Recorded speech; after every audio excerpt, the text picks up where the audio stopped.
Saint-Ouen, au nord de Paris. Située dans le département de la Seine-Saint-Denis, cette commune abrite un des quartiers les plus redoutés de la capitale, celui des Puces. Il est 14h. Ici, la vente à la sauvette, les vols à l'arraché et les agressions sont monnaie courante, même en plein jour. Dès les premières minutes de notre tournage, notre équipe a dû faire face à des regards insistants et à des menaces à peine voilées. Ici, la caméra dérange. Dans cet environnement hostile, un homme risque sa vie chaque jour. Johan, 22 ans, en première ligne, va nous faire découvrir son quotidien entre tensions et dangers.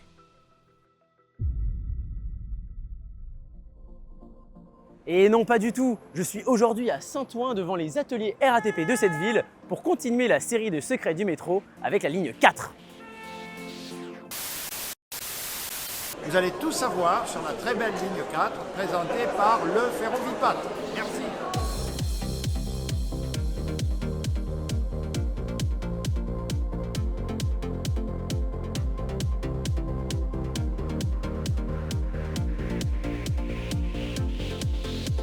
La ligne 4 est l'axe nord-sud principal du métro parisien.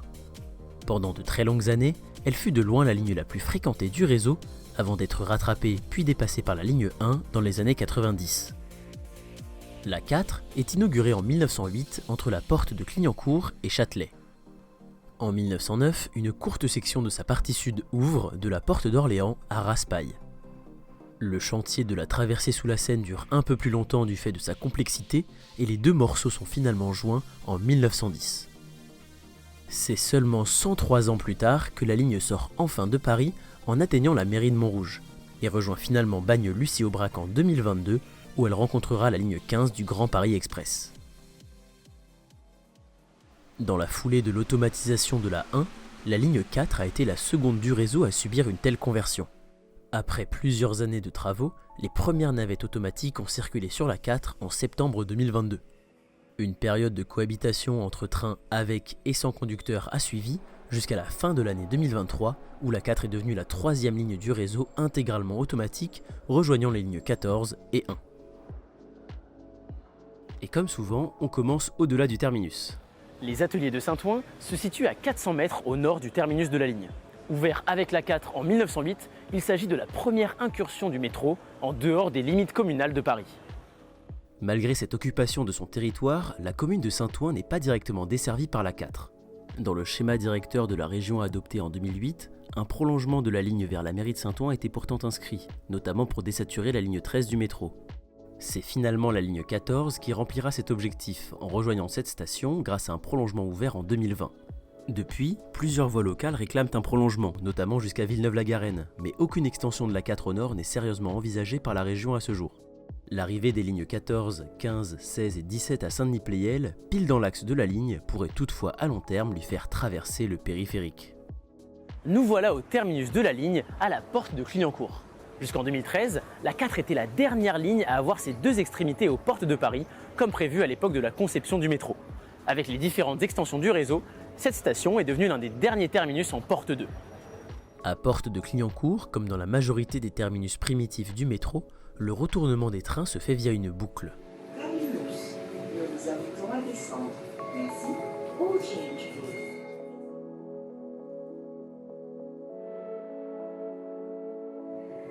Porte de Clignancourt.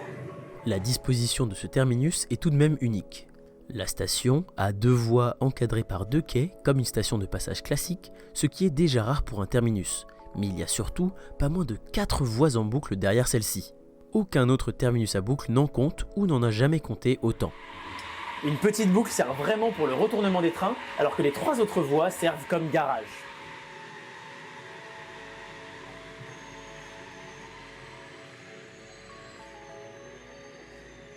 Cependant, à certains moments de la journée, notamment lorsque la fréquence est plus faible, la boucle n'est pas utilisée. Les trains changent alors de sens en empruntant une voie dite tiroir, située à droite de la boucle. Le train s'y engage en marche avant, marque un bref arrêt, puis repart directement en sens inverse pour revenir en station sur l'autre voie. L'automatisation rend cette manœuvre très simple et rapide, bien plus que si un conducteur devait traverser le train à pied pour changer de cabine. Et on se retrouve directement à Gare de l'Est. Cette station est un peu spéciale car bien qu'elle soit à voûte en maçonnerie, un pont métallique la coupe en son milieu. Il s'agit en fait des lignes 5 et 7 qui passent juste au-dessus de la 4. Mais on en reparlera dans le prochain épisode.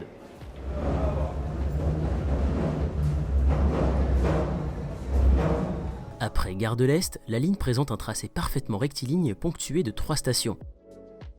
Château d'Eau, Strasbourg-Saint-Denis et Réaumur-Sébastopol. Elles sont toutes construites juste sous la rue, avec une couverture métallique. De 1967 à 1968, la ligne 4 a connu des travaux d'allongement de ses quais de 75 à 90 mètres afin de recevoir des trains de 6 voitures au lieu de 5. Ces 3 stations font donc partie des rares à garder une trace évidente de ces travaux, la couverture métallique étant prolongée par une couverture en béton.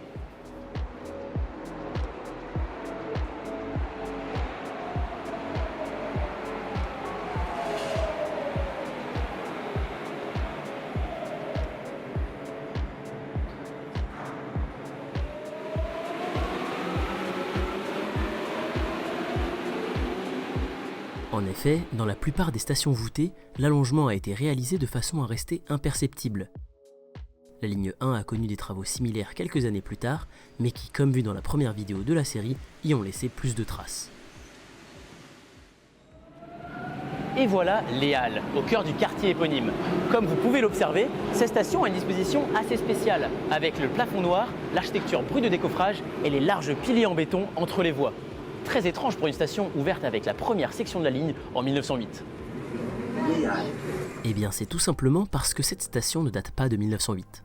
À son ouverture, la ligne 4 passait plus à l'ouest qu'actuellement, en plein cœur des halles centrales parisiennes. Devenues trop exiguës, ces dernières gênaient par ailleurs la circulation du centre de Paris.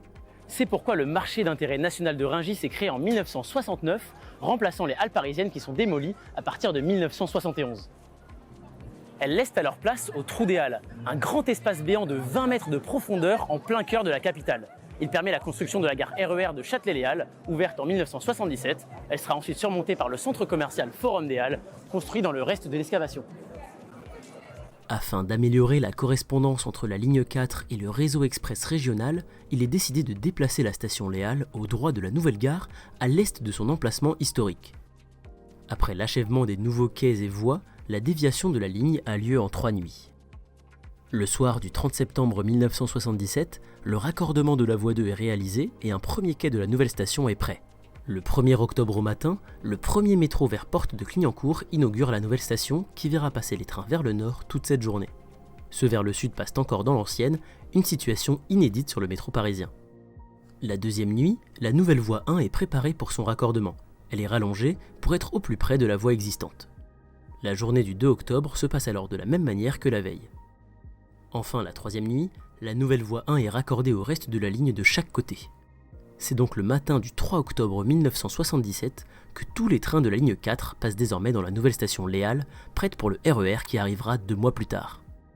Toute cette opération ayant été réalisée à ciel ouvert dans le Trou des Halles, les voyageurs de la ligne 4 pouvaient apercevoir la lumière du jour depuis la fenêtre de leur métro, et ce 10 mètres sous le niveau naturel du sol. L'ancienne station et son tunnel sont murés et démolis quelques temps après. Cette déviation est une prouesse, car elle s'est faite en toute transparence et sans discontinuité pour les passagers. On peut toutefois en voir un reste. De chaque côté de la station Les Halles, un bout de tunnel et un mur témoignent de l'ancien tracé de la ligne.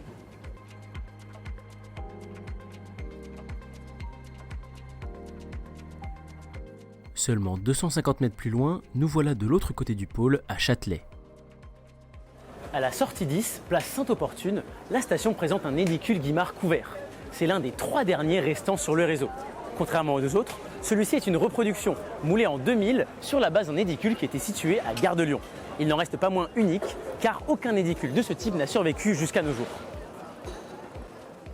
Après Châtelet, la ligne 4 traverse la Seine. Ce fut justement la première à passer sous le fleuve parisien. Avant l'ouverture de la ligne, la Seine avait déjà été franchie 3 fois par le métro, avec le viaduc d'Austerlitz, le pont de Bercy et le pont de Passy, aujourd'hui pont de Bir Hakeim. Mais ces 3 endroits sont relativement éloignés de l'hypercentre de la ville, d'autant plus au début du XXe siècle. Pour la 4, passer à la surface devant le Louvre ou Notre-Dame était inenvisageable. Il a donc fallu concevoir le premier tunnel sous-fluvial de France. Je dis devant le Louvre car le premier tracé projeté pour la ligne 4 ne la faisait pas passer à Châtelet, mais plus à l'ouest par la rue du Louvre et la rue de Rennes après une traversée de la Seine. En effet, les travaux haussmanniens prévoyaient une rue de Rennes allant de la gare Montparnasse au fleuve, puis se prolongeant par un nouveau pont vers la rue du Louvre. Le tronçon entre Montparnasse et le boulevard Saint-Germain de cette nouvelle rue fut achevé en 1868, Mais c'est le dernier tronçon jusqu'à la Seine qui bloque. À la fin des années 1860, Haussmann est remis en cause par l'opinion publique et ses projets réétudiés à la suite de sa révocation par Napoléon III. La guerre de Prusse et la Commune de Paris éclatent dans la foulée. Dans ce contexte, le prolongement de la rue de Rennes, qui aurait imposé le déplacement des bâtiments de l'Institut de France, est ajourné à cause de son coût et de sa complexité. mais en 1898, un nouveau projet ramènera cette percée dans les pensées, le métro, et plus précisément la ligne 4 qui s'insérerait directement sous la nouvelle rue. De nombreuses élucubrations ont alors suivi pendant les premières années du XXe siècle. En 1901, le prolongement de la rue de Rennes est toujours lié à un projet de nouveau pont, mais son emplacement très sensible fait abandonner ce dernier en 1902, la rue devant donc se terminer au quai de Seine. Ce sont alors les académiciens qui s'opposent au passage de la rue et du métro dans leur dépendance. En effet, le financement du déplacement des bâtiments se situant sur le tracé de la nouvelle chaussée n'est pas clairement défini et la ville ne les rassure pas assez quant au déroulement exact des travaux. L'État et la presse prennent le parti de l'Institut. Le retard que prend le projet de la ligne 4 pousse alors à la recherche d'autres solutions indépendantes de la nouvelle voirie. Une première proposition est le passage par la rue Bonaparte, plus à l'ouest, mais les travaux engendrés entre le Louvre et la Seine sont jugés trop risqués pour le palais. Une autre idée émerge alors, un passage à l'est par le boulevard Saint-Germain, la place Saint-Michel, l'île de la Cité, la place du Châtelet et la rue des Halles. Ce tracé présente de bien plus grandes difficultés techniques, mais sera tout de même rapidement approuvé en 1903 afin de commencer les travaux au plus vite. La rue de Rennes, privée de l'argument du passage du métro, ne sera finalement jamais prolongée. C'est pour cela qu'aujourd'hui elle commence au numéro 41, les numéros précédents devant être sur la section non construite. Le tracé actuel de la 4 est donc un ersatz, décidé dans la précipitation, mais dont le défi majeur, la double traversée sous-fluviale de la Seine entre Châtelet et Saint-Michel, est un bijou d'ingénierie pour le début du XXe siècle. Parlons déjà du tracé de ce tunnel. Afin d'éviter les fondations des ponts Auchange et Saint-Michel, la 4 se tortille pendant sa traversée, mais dessert tout de même la seule station du métro située sous une île. C'est justement à Cité que le tunnel de la ligne atteint sa profondeur maximale, 25 mètres sous la surface. La ligne passe pourtant juste sous le lit du fleuve, résultat de la méthode de construction de la traversée. En effet, cette partie de la ligne a été construite par fonçage vertical. 5 caissons métalliques ont d'abord été fabriqués à l'extérieur au bord du fleuve, puis glissés à sa surface avant d'être acheminés sur l'eau comme des bateaux jusqu'à leur emplacement définitif. Le fond du caisson est alors relié à la surface grâce à des cheminées. L'eau y monte et fait couler l'ensemble. Une fois le fond atteint, la partie inférieure du caisson est mise sous pression grâce à des pompes et des sas reliés aux cheminées. Elle devient une chambre de travail permettant aux ouvriers de creuser le fond du fleuve pour enfoncer progressivement le tunnel dans le sol. Les travailleurs étaient constamment soumis à la pression, pouvant créer des malaises et limitant le temps de travail possible dans ces conditions. Les renards, jargon pour désigner les fuites de pression dans une chambre, pouvaient survenir à tout moment, créant au mieux une détonation et de la brume liée à la condensation, et au pire une inondation. Une fois le niveau définitif atteint, le dessus des caissons était remblayé pour recréer le lit du fleuve. Les stations Cité et Saint-Michel ont été construites de la même manière à cause de la nature humide du sol aux abords du cours d'eau. Elles sont composées d'un caisson plus grand que ceux du tunnel pour loger les quais, encadrés par 2 puits elliptiques remontant jusqu'à la surface afin d'y aménager les accès. Cette méthode de construction donne aux 2 stations un aspect unique, mais soumettait les ouvriers au même risque que sous le fleuve. En 1907, une catastrophe survient, le drame dit du marché aux fleurs. Sous l'île de la Cité, un renard provoque l'effondrement de la voûte d'un caisson. L'eau s'y engouffre brutalement, piégeant 5 ouvriers dans la chambre de travail, morts pour la construction de la ligne 4.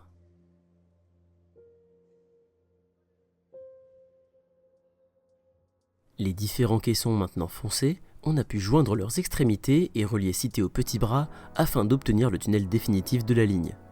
Mais une petite section de 14,50 m entre Saint-Michel et le fleuve a posé plus de problèmes. En effet, c'est à cet emplacement que passe la ligne de Quai d'Orsay à Austerlitz, ouverte en 1900 et aujourd'hui devenue le RERC. Le fonçage aurait impliqué de la couper pendant toute la durée des travaux afin de laisser les caissons passer à travers avant de la reconstituer ensuite. Ce scénario n'étant pas envisageable, mais le sol étant tout de même trop instable pour creuser simplement, une autre technique spéciale sera utilisée, la congélation. Et c'est là que je démystifie une légende urbaine. Non, la Seine en elle-même n'a pas été congelée. Ce sont les berges humides sous les voies ferrées qui l'ont été. Durant un mois, on y a fait parcourir une solution chimique à moins 24 degrés. La terre ainsi durcie a alors pu être creusée quasi normalement à la pioche pour enfin achever la traversée de la ligne 4. Ce chantier titanesque et pionnier pour l'époque a duré 4 ans pour seulement 1100 mètres de voies, montrant toute la complexité de cette construction qui a coûté la vie à plusieurs ouvriers. Repassons à Cité.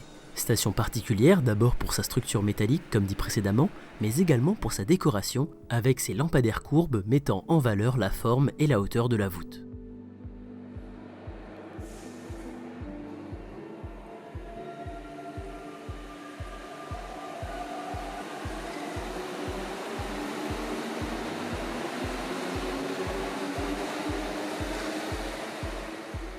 La station ne possède aujourd'hui qu'une seule entrée sur la place Louis Lépine, mais ça n'a pas toujours été le cas.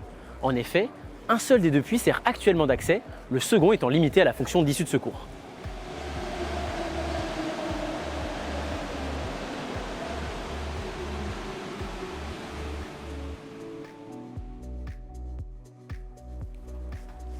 Il mène à cette étroite bouche située au milieu du marché aux fleurs, expliquant sûrement son abandon à cause des conflits de circulation qu'elle pourrait engendrer. Mais en plus de cette bouche, si l'on observe le plan statistique de la ligne 4 datant de sa construction, on peut voir que Cité avait 3 autres sorties. Une première menait à la cour du Mai du Palais de Justice et son encadrement reste visible depuis le boulevard du Palais. Les 2 autres reliaient directement des cours intérieures, dans la préfecture de police et dans le tribunal de commerce derrière moi. Ces 3 bouches ont été fermées par mesure de sécurité à la suite de la série d'attentats perpétrés à Paris en 1985 et 1986. À quelques pas de la station, rendez-vous au 19 rue Chanoinesse. Ici se tient la sous-station Cité, qui a servi à l'alimentation de la ligne 4, de son inauguration complète en 1910 et jusqu'aux années 60. Cet édifice, toujours utilisé par la RATP, fait partie de la très courte liste de bâtiments industriels ayant existé sur l'île de la Cité. Deuxième station construite par caisson métallique, Saint-Michel. Celle-ci est encore plus courbée que Cité et ses puits sont peints en bleu. Après tout, pourquoi pas.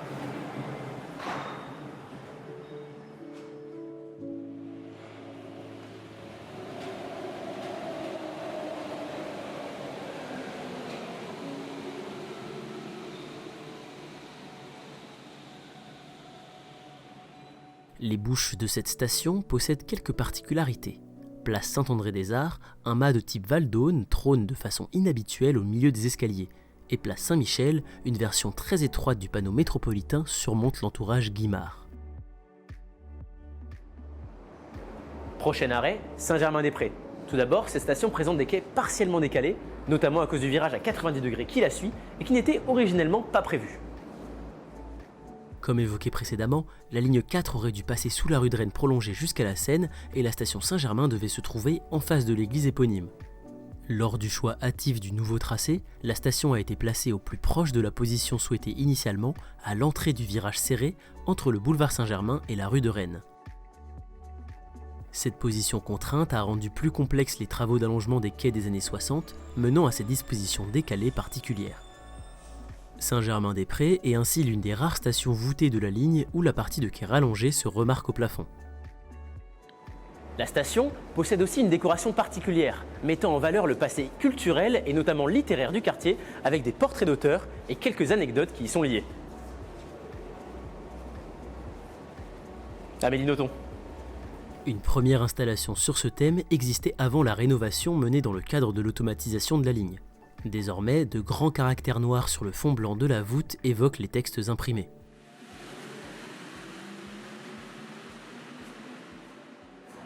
Et justement, en parlant d'imprimerie, une mosaïque à l'effigie de Gutenberg orne l'un des couloirs de la station. On y trouve également une sculpture en bronze de Gualtiero Bussato, Les Messagers. Direction Vavin, dans le quartier du Montparnasse. Ici encore, la 4 ne suit pas tout à fait le tracé qui lui était originellement destiné. Après avoir parcouru la rue de Rennes, la ligne devait initialement bifurquer sous le boulevard Raspail pour rejoindre directement d'Enfer Rochereau. Cependant, le percement de ce boulevard ayant pris du retard, il a été décidé de faire passer provisoirement la 4 par celui du Montparnasse et la gare du même nom. Signe que la ligne devait ensuite revenir au tracé originel, juste au sud de Vavin, on peut voir un mur amorçant cet itinéraire. Le temporaire est finalement devenu définitif car la desserte de la gare Montparnasse a été jugée plus pertinente que le tracé direct. C'est aussi à Vavin que l'on peut observer une porte au niveau d'un raccordement entre les lignes 4 et 12. Elle est l'un des derniers vestiges de l'aménagement de la ligne comme abri anti-gaz réalisé pendant l'entre-deux-guerres. Les tunnels et stations de la ligne pouvaient protéger 100 000 Parisiens de potentielles attaques chimiques grâce à des portes étanches, des ventilateurs et des pompes, permettant d'appliquer une surpression au tunnel. Je donne plus de détails là-dessus dans ma vidéo sur le métro parisien et la guerre.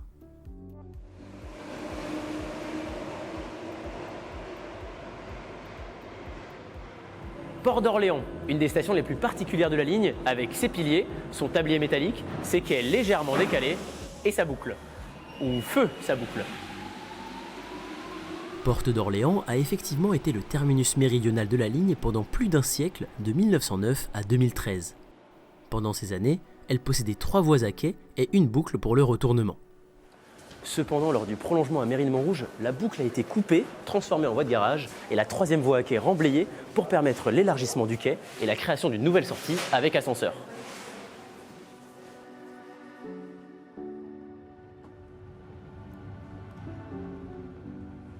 Porte d'Orléans.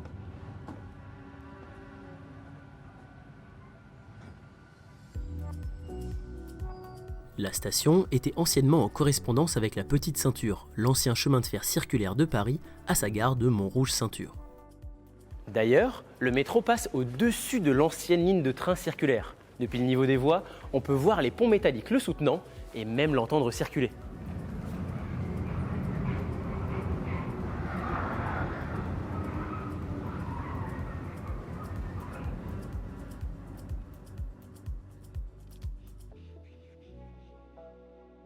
Pendant 105 ans, la ligne 4 ne desservait donc que Paris, de la porte de Clignancourt à celle d'Orléans.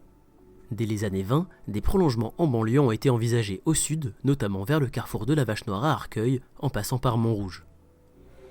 Ce n'est pourtant qu'en 2013 que la ligne a finalement desservi l'extérieur de Paris avec la station Mérine-Montrouge. Première étape de son excursion vers le sud, finalement en direction de Bagneux plutôt qu'Arcueil. Elle possède une architecture que l'on ne retrouve nulle part sur le réseau, mêlant le bois, le métal, le béton et le verre. La station est également décorée d'une œuvre d'art du Graip, censée faire voyager les passagers dans un monde fantastique pendant leur descente vers les quais, avec des sculptures, un panneau vitré holographique, des fossiles incrustés au carrelage et anciennement des projections sur la voûte, malheureusement hors service depuis l'installation des façades de quai. La seconde phase du prolongement de la ligne au sud a ouvert en 2022. Les stations Barbara et Bagneux-Lucie-Aubrac ont alors rejoint le réseau. La première, Barbara, présente une large voûte et est située à 25 mètres de profondeur. On y accède donc majoritairement via des ascenseurs.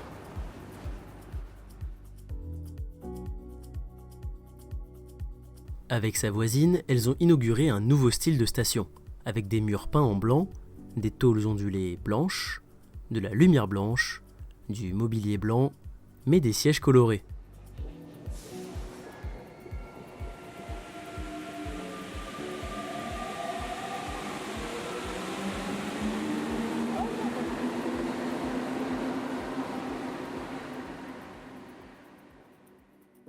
On retrouve ce style sur le prolongement au nord de la ligne 12, ouvert la même année. Celui de la 4 se distingue cependant par ses entrées, surmontées par des petits édifices et ses grands disques métalliques.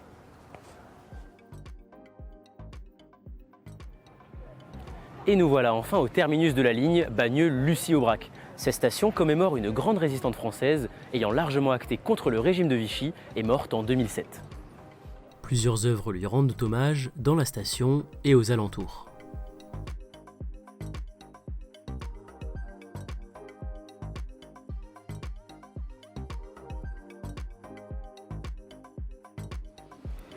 Comme je l'ai dit en intro, cette station doit bientôt accueillir la ligne 15 du métro, dont les travaux battent leur plein juste à côté. Les quais de la ligne 4 ont donc déjà été prévus pour cette correspondance. Le couloir est déjà creusé, je l'ai même visité en 2019. Donc là on est sous le quai départ de la ligne 4 à Bagneux-Lucie-Aubrac. Là-bas c'est le quai arrivé, on a les escaliers juste là. Et là-bas ça va vers la ligne 15, mais du coup ça va nulle part. Et les escaliers et ascenseurs y menant sont déjà prévus derrière ces cloisons.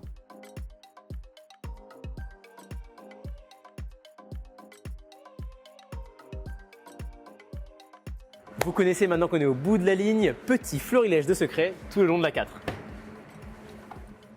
On commence à Saint-Plon, station dont la voûte s'est effondrée à cause d'un bombardement allié dans la nuit du 20 au 21 avril 1944. À Marcadet-Poissonnier, une mosaïque intitulée Neige en prisme orne le couloir d'accès au quai de la ligne 4 direction porte de Clignancourt. À Châteaurouge, la salle des billets reconstruite, inaugurée en 2017 après plus d'1 an de fermeture de la station pour les travaux, présente une grande fresque réalisée par la manufacture de Sèvres. Vous remarquerez que les sièges de Châteaurouge sont rouges. Rendez-vous à Gare du Nord pour observer ce plan indicateur lumineux d'itinéraire, ou PILI, conservé ici pour le patrimoine. Malheureusement, et comme tous les autres piliers conservés, il n'est plus fonctionnel. Et contrairement à d'autres, on peut appuyer sur ces boutons.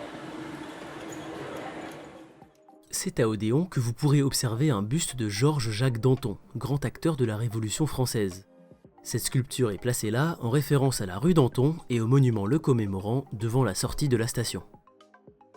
À Alésia, une bouche de ventilation est ornée d'une grille représentant des remparts et une tour en bois, ainsi qu'un soldat coiffé d'un casque ailé se voulant gaulois.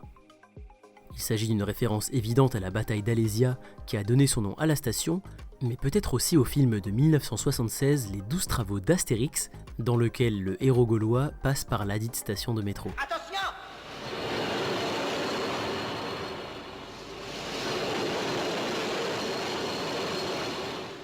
C'était quoi ça? Si comme moi vous êtes un agité du bocal quand il s'agit du métro, alors une mise en abîme vous est servie à Porte d'Orléans. Et on termine à Châtelet, au centre de la ligne.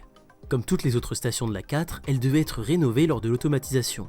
Rehaussement des quais, pose des portes palières, nouveau revêtement au sol et recarrelage des murs. Cependant, cette dernière étape n'a jamais été achevée à cause de litiges avec l'entreprise devant la réaliser. Les murs sont donc restés nus à partir de 2021 et dans l'attente d'une solution, une fresque colorée les décore.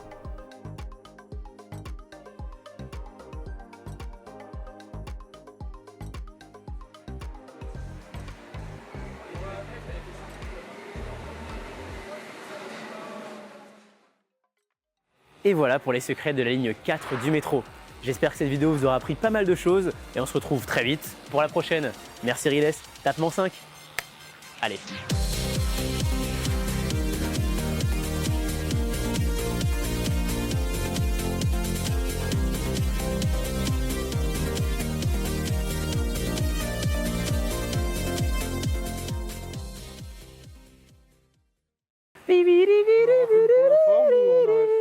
Vas-y, mais il y a une dame qui arrive.